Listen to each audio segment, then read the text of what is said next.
there is no question of pushing back on the mission. The mission is clean power by 2030. So nobody's pushing back on that. Nobody's saying we want a later date or half clean power or 50% clean power. I've been really clear from the start what the mission is, and there's no pushing back on that. Obviously, we've looked very carefully at the investment that's needed for that.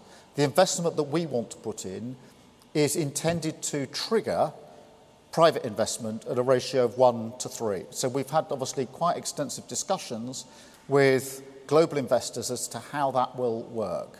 And the date on which a cheque is written by the government is not the date the mission is delivered. The date the mission is delivered is 2030. That's the mission.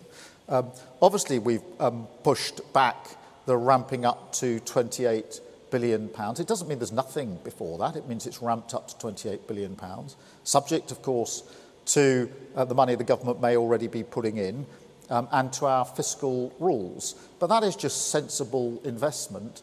Looking at the changes since we first announced this in the cost of debt, but also looking at the practicalities, because now we're in quite intensive discussions with the partners that we hope to deliver with about what can be done when, what needs to be ramped up, what needs to be tackled first. And so, for example, planning would have to be pretty high on my list of priorities to start with to get the ball rolling on this. But I want to be really clear, there's no pushing back on the mission. The mission is clear, clean power by 2030. Nobody is suggesting that we're watering that down or pushing it back.